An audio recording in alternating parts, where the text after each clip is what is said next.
Welcome everybody to another essential conversation here at Wellbeings, and I'm honored to be here along with Dr. Alex again. And today we're going to talk about absence and how absence can start to show up in any relationship. But in this sort of focused chat today, we're going to talk about how it can show up in sort of committed relationships. And absence can show up in lots of different ways, where the partner's noticing that the other partner is not really present to them, or they're noticing that they're not making time for them, or they're noticing that, and this was a big one this last few weeks, where the man or the woman is noticing that when they're out in public, the other partner becomes absent. They're looking at other women, or they're looking at other men, and just that constant sort of allegiance to disappearing. Either they disappear or they don't see the other. And there's so much I would love to talk about in regards to this. And and that's just it's a very unusual way to phrase what we want to talk about today. Is like, and my hope today is that by presencing different types of absences that can show up in romantic relationships, we can bring presence and curiosity to help culture a sort of deeper intimacy, as opposed to separation and distance that can play out. So Doc, what I'm going to get you to hop in, and I'm going to hop in. Well, I guess what comes to my mind is, what is the purpose of intimate, committed relationships? And one of the purposes we've talked about on this podcast is secure functioning. And what does secure functioning mean? Other than we have agreements and we keep them. And in so doing, we have each other's back, that we are the two most important people in the world. And I mean that even including children. That if we are not the two most important people in the world, and we're not solid, we cannot protect and nurture and guide and love our children appropriately. So that takes work. Relationships take work. A sex life takes work. And most of us are just not oriented in that way. So going out with my partner and looking around and looking at other people, I mean, first of all, it depends on where you are. If you're out, on a street, like the center of the city, the center of the town, there are people everywhere, right? And there are bright colors and sparkly things, and we are novelty-seeking creatures. So we're always going to be looking around at what's new and what's different. But I think it has to do with the quality of how we're looking. And if we're looking because we are sexualizing someone else, or if we're looking together, like, wow, look at that woman's hair, or wow, look at that thing that guy has on, or wow, look at that motorbike, right? Where we're sort of sharing in the looking. And that can't always be the case, but that when we're looking, we are not looking with intention of being with somebody else. It's not a replacement situation. It's just a curiosity one. And that we're constantly tacking back and forth between what we see in the world and how we connect with our partner. So it's not either or. And we become aware of our tendencies to distance, to look away, and that we have to be vigilant about it. It has to be a mindfulness practice for us, so our partner is not constantly nagging us. Because if somebody's nagging, it's because we have actually trained them to nag, because we're not taking responsibility for ourselves. Yeah, that's powerful. I love that. And this week it was, it's one case in particular, just where the man was wanting to leave the relationship because every time they went out into public, the woman would be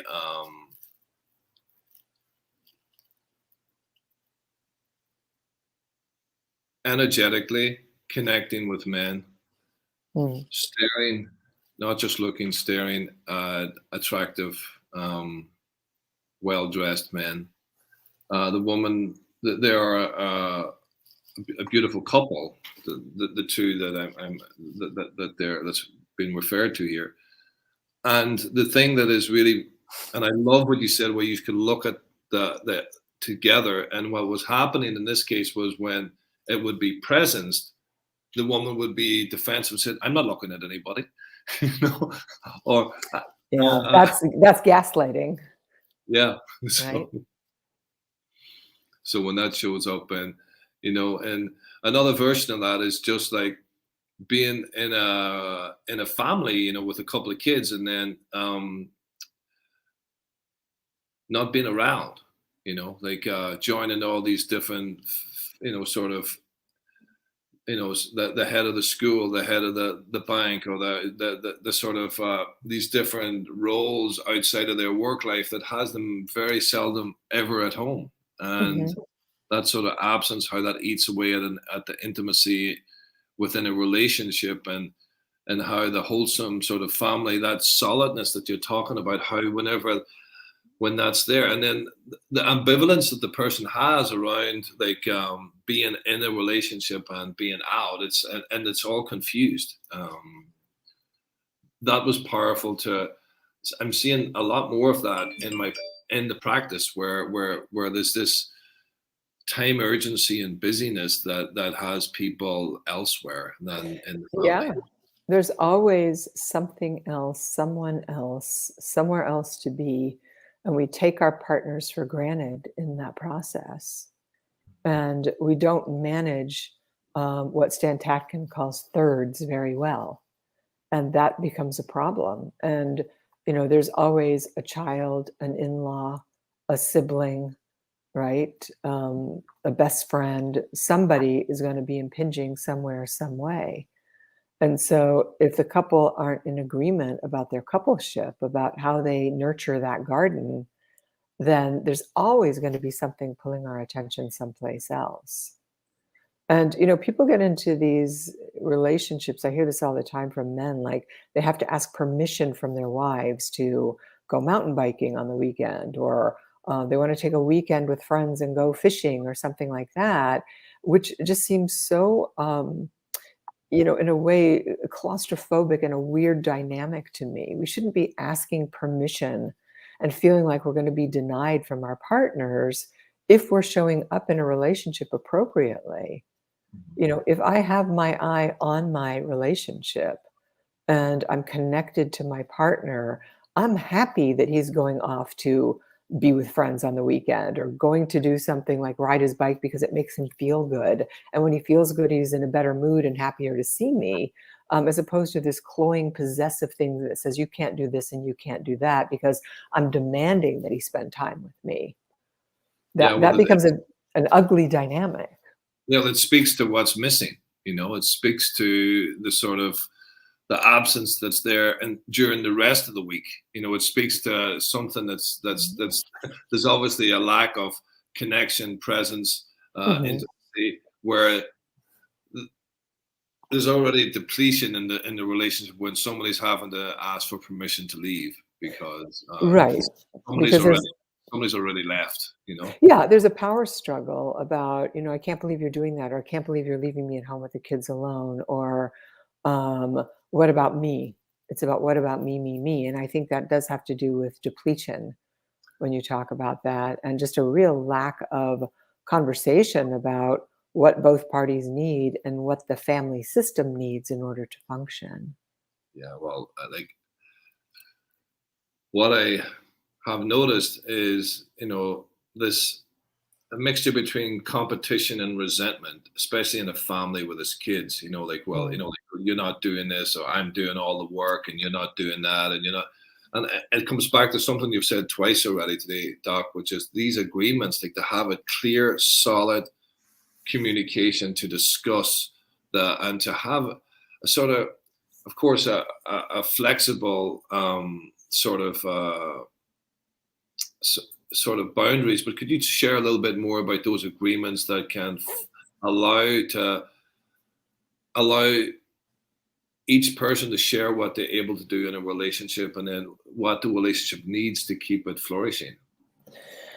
Well, I think, when families are involved, it's very helpful to have family meetings once a week. Now, obviously, if your children are 3 and 4 years old, that's not going to go very far. But when they're older, when they're old enough to pick up a vacuum or wash a dish or empty a dishwasher, then those are conversations that should be had. And I've even had families say they use a whiteboard. They have a whiteboard in their, utility room or their kitchen, and they just have listed everybody's names and what their chores are for the week. And everybody keeps the agreement to do that because it's explained to the kids that this is what keeps our household running. This is what allows us to, go to work every day to support the family and not be completely exhausted so we can't spend time with you on the weekends. This is how we work together as a system. And so that's one thing that parents and families can do. But I think what you're asking about specifically with partners is, I would just track way back and ask, what is the quality of affection and connection between two people on any given day? Do you say good morning? Do you have a morning hug? Um, are there play states in the relationship where you can laugh and goof around and there's affection? And that affection can go a long way, even when there's not time for sex. That we care about each other and we love each other and we matter to each other. Being curious about, what you're doing today. This is what I'm doing today. And then when we get home, how was your day? How was your day? I mean, I had a client once whose wife never asked him how his day was at the end of the day, ever. And it was horrible for him. And it was a pretty bad marriage. I have to say that marriage ended because it was so contentious. But that just seems like just a commonly decent thing to do, is to ask your partner, how are you? Maybe you connect by going for a walk every morning or in the evening after dinner while your kids are cleaning up the kitchen after you've made dinner, and just connecting with each other that way also. So then and so I think you also have to have conversations about your values where money is concerned, time away from each other, girls' night out, boys' night out, vacations, weekends away, or even a day away from the family. How are you going to negotiate those things? What do you know about what your partner really likes to do? And don't expect that you should like to do it also, or that you always have to do everything together. You don't. It's actually better, I think, if you don't. Yeah, and that's what we're dealing with here is some cultural and social norms around space within a relationship. Mhm. Healthy space, which I have a mixed clinical base where a lot of my clients are Asian and of course European and also American. So there's a sort of, and then different subcultures within Asia where some of the values are you don't leave the house. Like we're in it together. Like Oh, wow. we're in the tribe, Mhm. and you're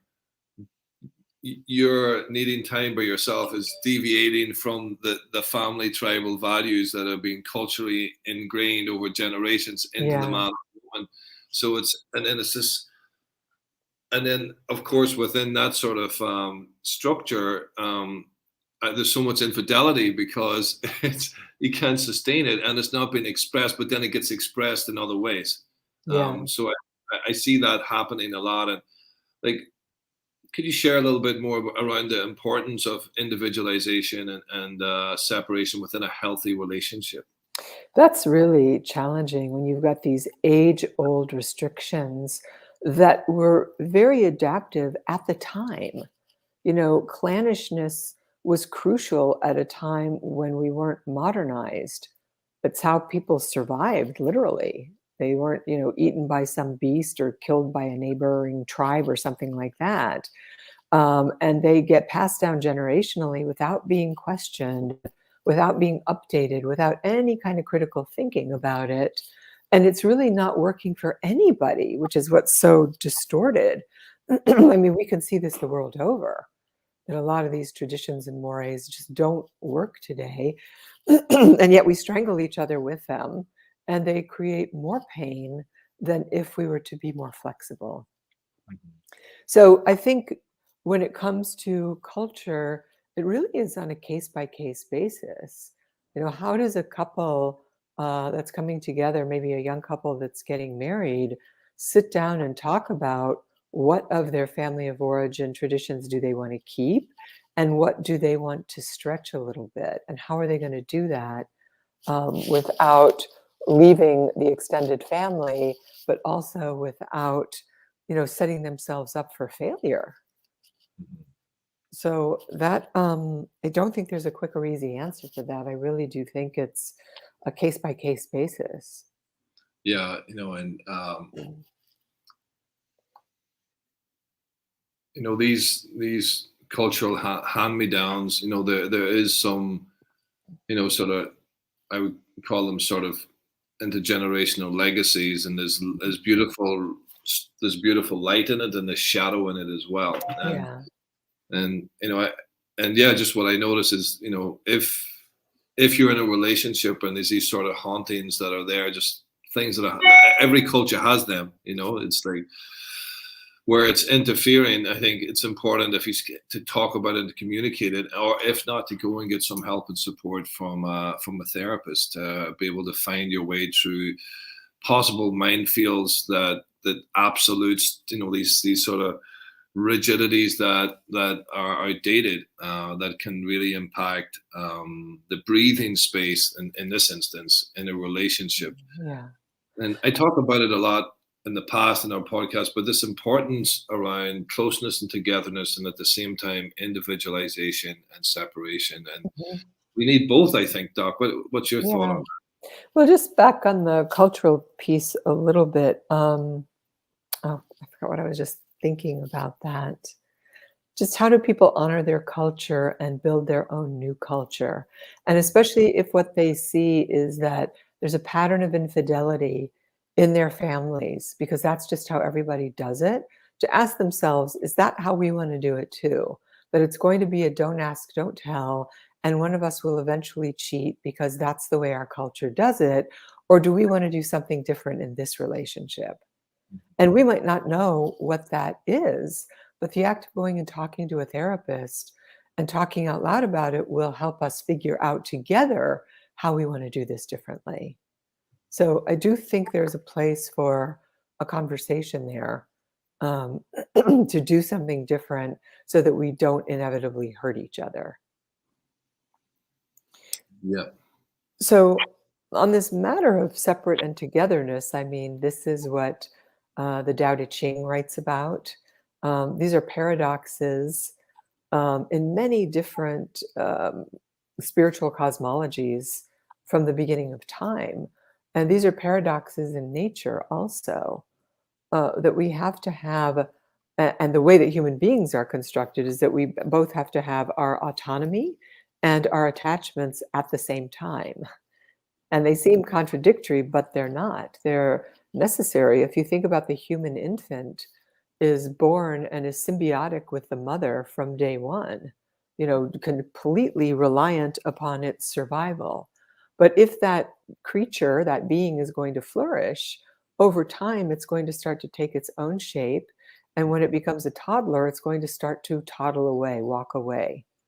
And the mother that is healthy gives that child space to go walk and fall down and hurt itself and come back for soothing and care so that it can go back and do it again. And over time, that toddler becomes a child who has more autonomy. And then that child individuates during its teenage years if it's in a healthy system, meaning it starts to push away from the parents. It knows better than the parents do. Parents are the stupidest people in the world now, and they know everything at 13, 14, 15. And then, they reconstitute again. And then eventually they leave and go away, which is a final form of differentiating, of really standing on your own 2 feet and having your own opinions and knowing who you are, because you came from a family that let you be both separate and together as you needed it, not the way they dictated it. If it's dictated, then you're in an authoritarian household that's strict, where you're not allowed to do things, where you're not talked to about sex and sexuality. So you start sneaking out. and doing things that you're going to do anyway, but without the guidance of a parent. So the organism's going to do what it's going to do anyway. It's a question of whether we tolerate the feelings that come up for us in the separation and allow for it, or if we shut it down. Yeah, I think a lot of the, I don't want to oversimplify it here, but a lot of the struggles I see a lot of the time is either with these two paradoxes, either there's a symbiosis or sort of merging codependency where they're leaning too much towards the closeness and togetherness, or they've got so far away that they're in separation, or really. Well, they're in two different orbits. Yeah, and it's how to, and sometimes guys, anybody who's listening who's in a relationship, and you might notice that the week goes by and your partner's at one end of the sofa and you're at the other end of the sofa, and for 2 hours every night there's no connection happening, every night. Yeah. Every night for the last 2 or 3 years, 4 years, 10 years, there's no communication. There's maybe hand me the remote control of the TV. So in that situation, there's not a lot of closeness happening. And there's no intimacy in that. And that's when people cheat, or they live in miserable, sexless marriages, or they're just kind of coexisting with each other. And both parties are angry, and neither one of them is making a move to reach towards the other. So those physical connections, those daily messages of I love you, you matter to me, I see you, are crucial for the longevity of the relationship. Just like any other garden or proposition. Right? It's like leaving a child to raise itself. That's a disaster, because we desperately need feedback. We need to know that we matter, that we're seen, that we're cared for till the day we die. We don't ever outgrow that. It's part of what inspires us, what makes us flourish, which has us hitting our potential, because there's somebody that believes in us that's in our corner. It's interesting as you're saying that, and as I'm talking about these things, and I also want to come in from another perspective here for the audience, because let me tell you, this happened today. We had some people around gathering and having tea in our house, some distant friends, and there was some kids, and I was observing the relationship between the mother and the daughter, and just observing, and somehow the mother was saying, yeah, we fight all the time, we just kill each other all the time, and you know what, that's okay, because that's what me and my mom used to do. Oh, wow. And that's normal, so this is normal that happened. Yeah. And so for people watching, we have been modeled behaviors in our childhoods where what we are saying here might sound strange.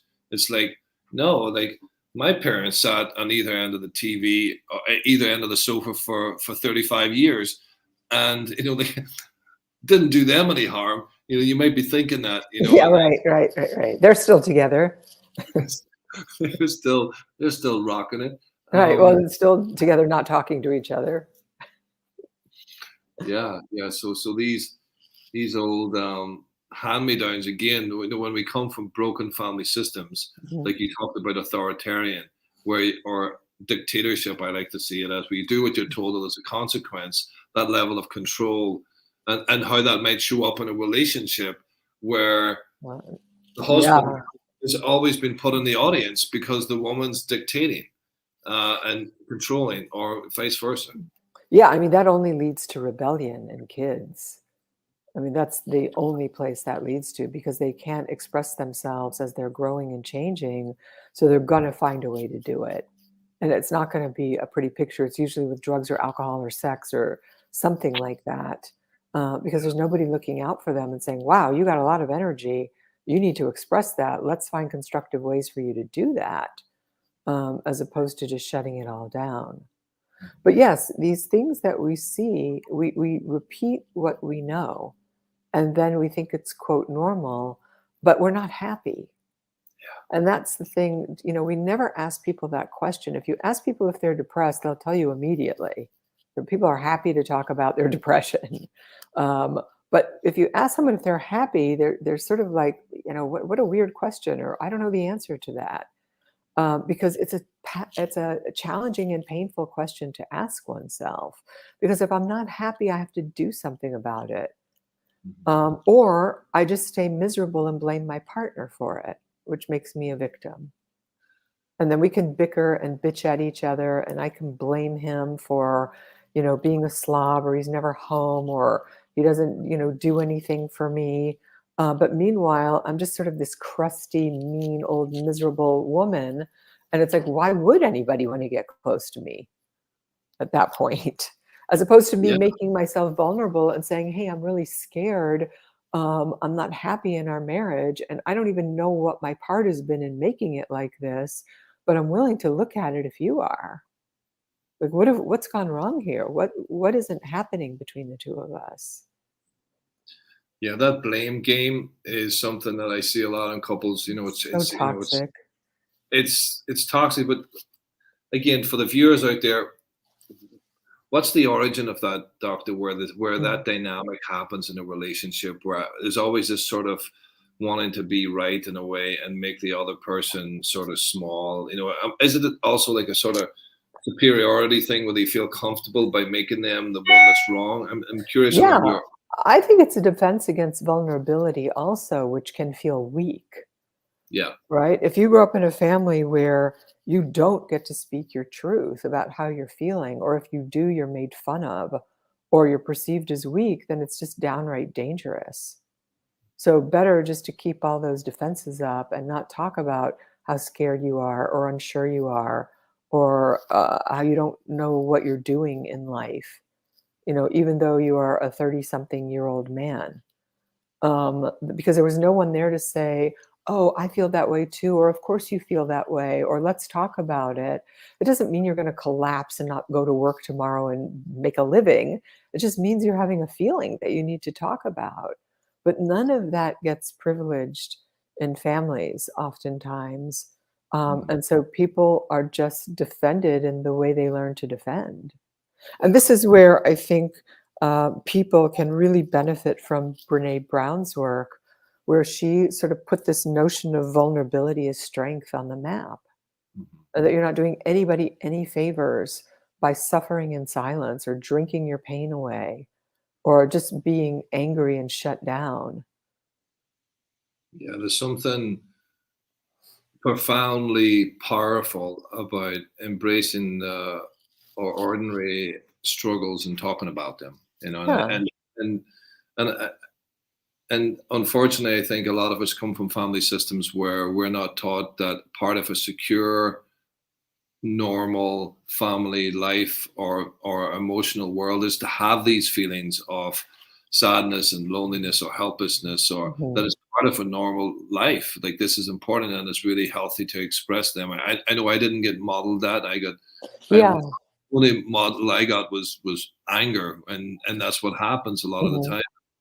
This week we had this experience in group where, that was the week before, and it was just that there was this frustration from a woman where the man would constantly promise her the world, the moon, and the stars. And as a defense from his vulnerability, like, don't worry, it'll never happen again. Hey, everything's going to be fine, and over. Like, destination happiness over there. Don't worry, it's going to be over. It's going to be okay at the end of the month. And how much the woman was craving that vulnerability that you're talking about, because that somehow can build a bridge back to the heart. Cognitive inflammations and sort of lassoing and celebrations and just inflations don't really do the repair work. And something about that vulnerability, doctor, that is the secret juice towards intimacy on a foundational level. Yeah, because paradoxically, when that guy gets vulnerable and stops, with the snow job, then things will get better. But as long as he's promising these empty promises, they don't. They just get worse. And she gets more enraged, and he feels more inadequate, and it gets really ugly. He's living a lie, and so is she, for that matter. So it's very, very painful. But That, to, that, to get real is actually the road home. yeah, that's about. Yeah, and and I see this often in that dynamic where they feel that where there's anger, and then at the reality and a sort of insecurity and inadequacy of the other, because they want to defend sharing, like, and this is something that I'm seeing a lot as well, but couples don't talk about the uncomfortable things, not just like vulnerability. I'm extending vulnerability to challenges, like where you could say, you know what, today I don't feel like being in this relationship today, or I'm noticing, I have questions. I'm questioning myself, where Yeah, none of that has been spoken to the partner. And again, with the guy who feels inadequate, he doesn't want to show the weak side because he fears rejection. right. And the woman who doesn't tell her husband that she's having these sort of like wonderings and doubts about the relationship, fears rejection, so she holds it to herself, inflaming the matter more. Well, there's a rejection and abandonment, and also we've been taught that these are taboo things to say, because everybody gets threatened as opposed to getting curious and saying, oh, of course, everybody thinks that. Everyone thinks they married the wrong person. Everyone at some point in a relationship wonders what they're doing there. I mean, we're living to be 100 years old now. When people, coined the phrase happily ever after, people lived to 30 or 40 if they were lucky.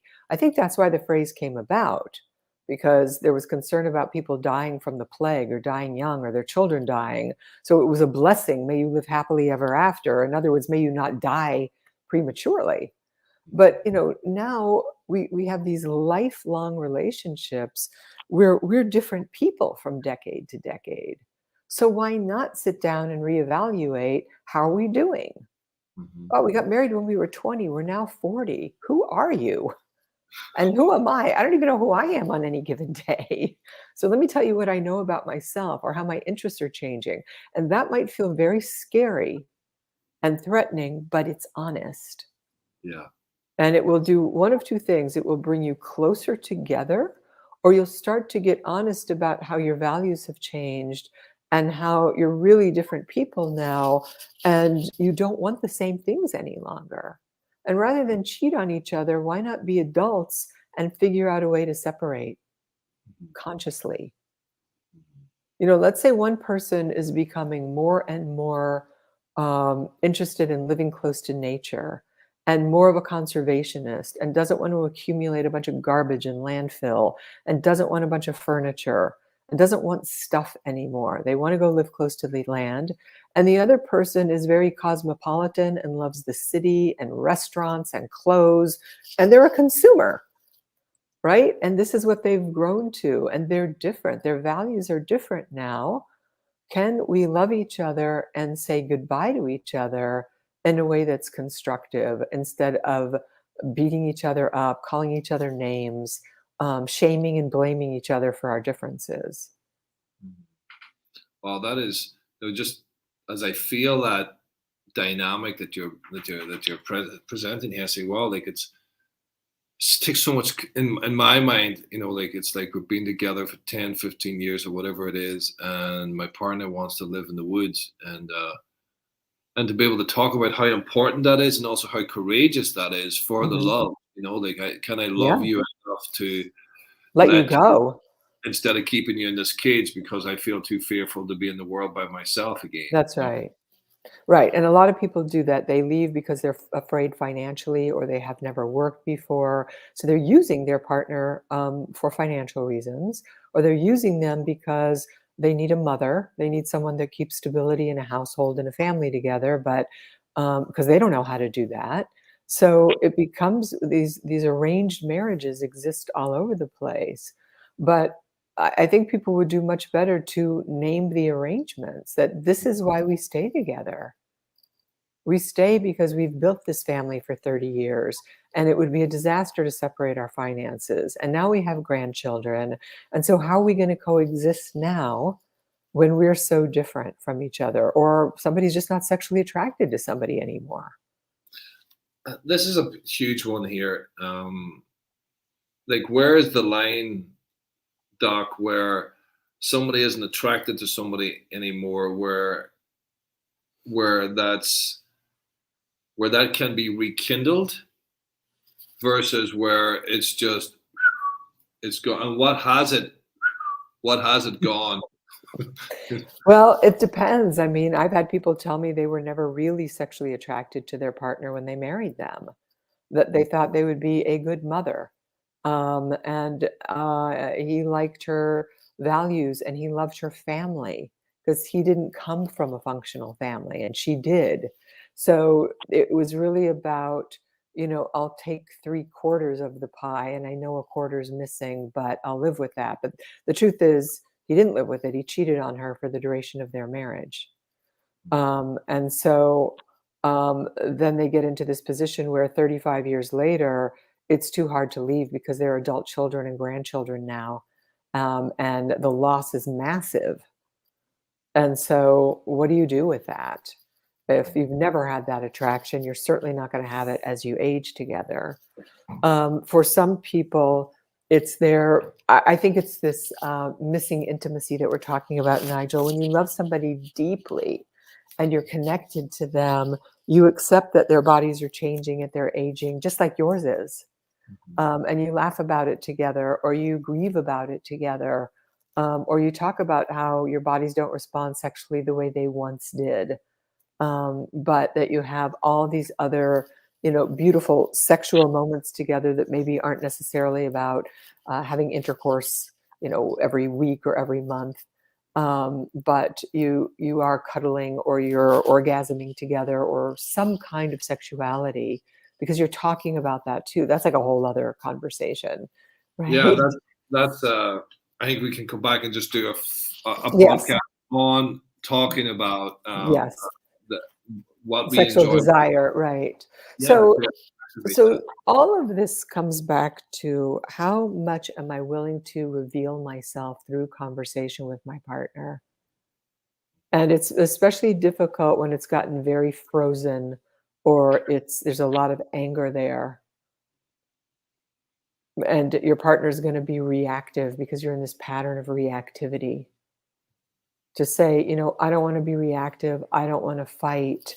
I just want to look at where we are and what's going on and what you're thinking. And this is what I'm thinking. And can we agree that whatever we tell each other, the other person's not going to fly off the handle or get enraged, that we're just going to listen to each other with curiosity. And we're going to talk to be understood, not to be right. Yeah, and I think for the viewers out there, I think this is really important to start to look at the ways that we reveal with one another and to sit down and communicate in these ways. And I had an interesting case a month ago where, and then it was interesting. The woman wanted to push the man into therapy, and the man didn't want to go, but he's like a little schoolboy. Ended up there one day in the therapy room, and because he said there's nothing wrong, Oh, wow. everything's fine, and this is another absence, Yeah. the woman noticed that, and she didn't really know the term dissociation, but she was saying that her partner was just vacant. She actually joked and used the term catatonic, but where there's unconscious things that have happened to us that we're unaware of. So I just want to bring that sort of more clinical piece in here, where there is, and we may not notice it. We may actually kind of enjoy it for whatever reason. If we first start being in relationship with somebody who's kind of absent in that way, and I just want a presence. I don't want to pathologize or pathologize disassociation. If I'm in a busy restaurant and it's absolutely crazy, sometimes it's really healthy to leave and then to come back again. And again, that's normal. Yeah, but we're talking about there are different types of dissociation. Exactly. And this woman was pointing out how he was vacant more than he was there. And that was really, she was feeling, she was getting in touch with her early abandonment because her father was an alcoholic and was gone emotionally, wasn't really there. And just this dynamic was in the relationship. And of course, because it's really unconscious for the guy, he didn't know any difference. He was like, what are you talking about? You know? Right. And for her too. I mean, she chose someone who wasn't available emotionally because she can't really tolerate it either. Yeah.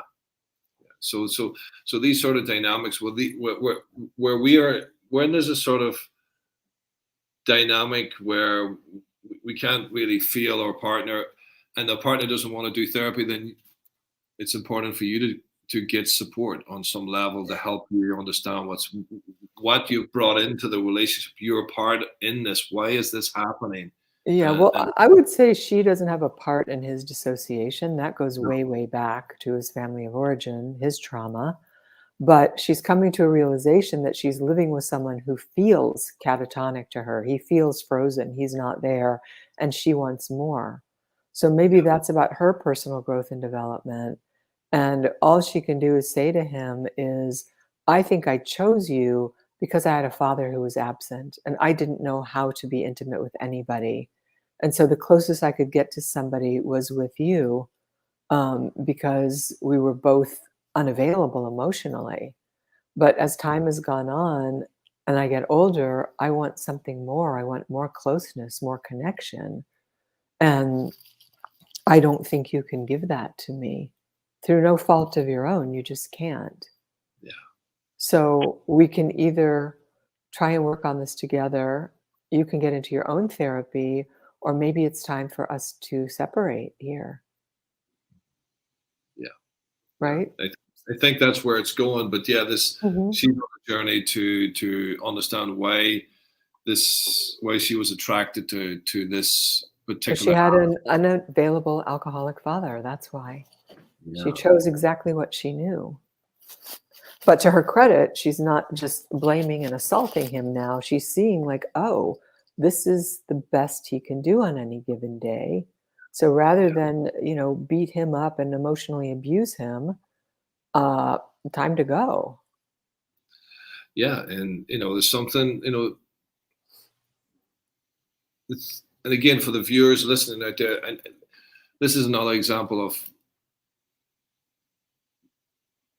self-acceptance, self-love, but it's not always easy because it's important to acknowledge how you're feeling. I think you said it earlier, Doctor. Am I happy? Am I fulfilled?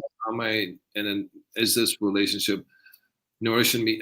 Has it the potential to nourish me? And if we're getting no's across the board, then the most loving thing is to get the support to move through the emotions and out the other end of that relationship. Right, because that is a healing path and it's a growing path. And this is one of those bittersweet situations. She might love him, but she's probably not in love with him because he can't meet her. And even if they have sex, he's not present. He's not connecting to her. He's not connected to himself. So nobody's cheated here. Nobody's embezzled money or blown anything up. It's just, I love you, but I have to go because I have to grow. Yeah. And we're not growing together. So I wish you well. I don't want to hurt you. And it's going to be painful to say goodbye, but it's more painful for me to stay and squash myself than to watch you, disappear over time than it is to go. I like that. I have to go, so because I got to grow. Yeah. It's really clear. Yeah, and and again, this takes a couple of teaspoonfuls of courage to look and reflect. See that so easy. I come from a culture where I don't know the statistics, but there's not a lot of divorce, but there's a whole lot of unhappiness. A lot of drinking, also. A lot of drinking, right. So specific pastimes that completely make the people impotent from intimacy and vulnerability, right? Yeah. And it takes courage, and it feels like I spoke to someone recently, and it felt like a medal of honor or valor to suffer in the relationship, as if the suffering was the fact that they were dedicated to the relationship. And that's another cultural Wow. where, again, they were both absent, and the only times they came together was like it was almost, it was painful, and it was actually comical in a way. They would just like they would cut each other to pieces with their words. Oh, It that's was, awful. Yeah, well, and that that's the traction between the two of them. That's the sexual energy right there. it's because there's nothing else. Like Yeah, that's right. that's how they're jacking up the sort of nervous system and getting some sort of pleasure from that. You Right. know, and Yeah, it's an arousal state is what that is. But I just want to go back and say this is not a one and done conversation. Well, you keep saying it takes a lot of courage, and it does. But the first step is to admit to myself that something has to change and that I have to talk to my partner about it. And the second one would be I need to talk to someone else about this to get my head straight about it. And then yeah, to start the conversation with your partner, because what might feel like it's just falling apart and crumbling and deconstructing could be the beginning of something new in that relationship. When you speak the unspeakable, that's when things start to shift and change for the better, right? That's when people's sex life starts to get activated because they realize how much they mean to each other and how much they want, what they have to lose. And so they start to reconnect in essential ways. So you don't know how it's going to go, if you're going to stay or if you're going to leave, but you've got to start the conversation. And it is a conversation. It is not a hi, you don't pay attention to me, so I'm leaving. Goodbye. I'm packing my clothes and leaving. It doesn't work that way. And especially when you're in a relationship, when you've got roots, yeah. it doesn't uproot that easily. And there was three people this week where they got. It was interesting. It doesn't normally happen that in that such high frequency, but they were celebrating a breakthrough that they had. And actually, the three of them said their relationship never felt so good. And the reason for that was they had a hiatus of having sex for about 3 months, 2 months, Mhm. and they were jokingly saying, well, maybe that also added to our tension in the relationship where there Sure. was animosity, sort of feeling embittered in a way. And through the work that they were doing and the vulnerability, they came back to sort of more sexual intimacy, and how they Sure. felt such a relief through that connection that was so tangible and noticeable in their system that they brought it into the therapy session to name it, and they had forgotten how important it is to have a regular intimate sex life. Yeah. So how we can be absent in that department and how that impacts a domino effect of how we are in relationship. Right. It's all tied together for sure. Yeah. So anybody out there who again, if you're struggling in relation to noticing this long caverns of time where there's no sex, or you're unsatisfied with your sexual sort of relationship with your partner, and there's no possibility to communicate, and hopefully, or even to maybe start to think about trying to communicate, then I think it's really important to start to get support outside the relationship, Mhm. reaching out. There's lots Yeah. of, what would you say to that, Doc? It's Yeah, I would also encourage people to look at the dynamic between them. Instead of blaming your partner, what goes on between us? Oh, this is that loop that we get into over and over again. And that loop, whether it's like this couple you were talking about that viciously go after each other verbally, or the mother and the daughter that, yell at each other, there's an attempt to connect. They're trying to connect with each other, and they only know how to do it one way. And so if you start to look at what is going on between the two of us, that is a really important piece. And what is my part in this dynamic? And how can I start to do things differently? You can't do it by yourself, but you can start to take responsibility for your part in it.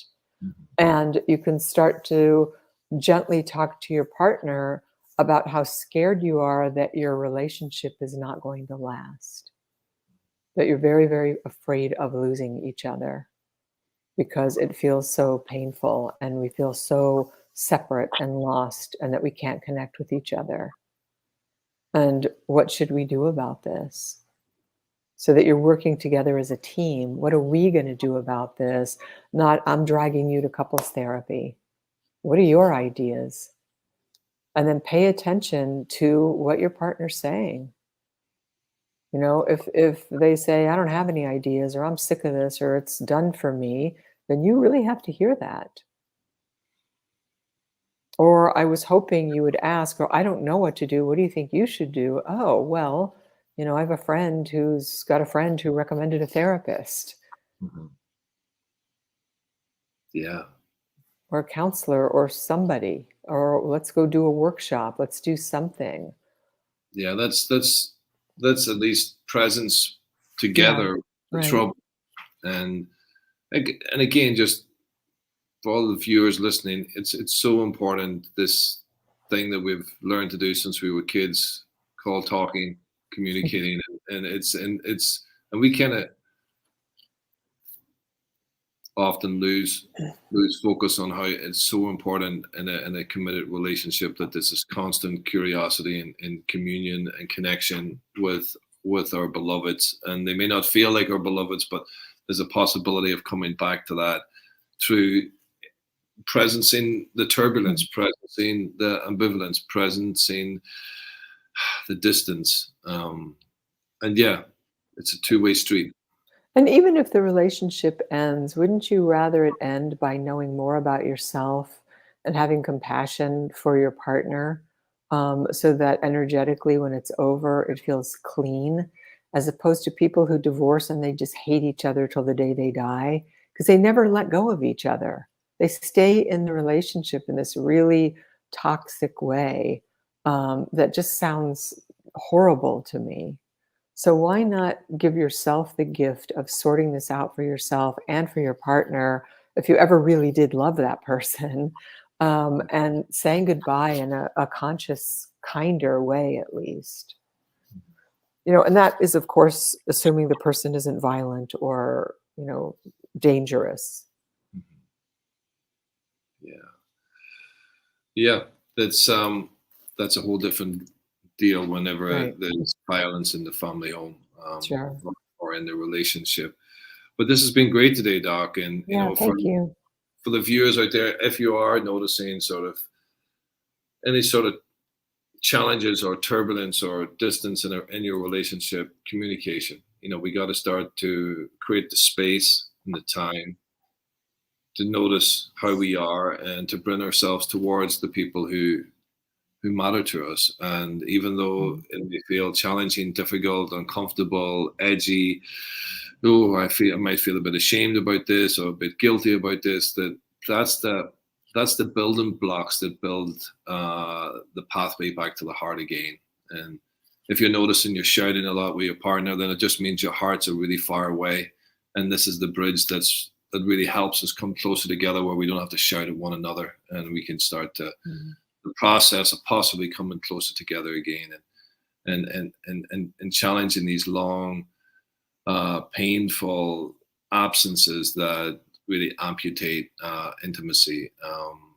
So thank you, Doctor, for presencing and helping us go into the sort of understanding with the deep importance of communication with the people who matter, and checking in with ourselves how we are first, and then allowing that to be the tuning fork that then we can start to bring to the people who matter, and to our children. I love that idea of family meetings. I can't wait till my daughter gets bigger.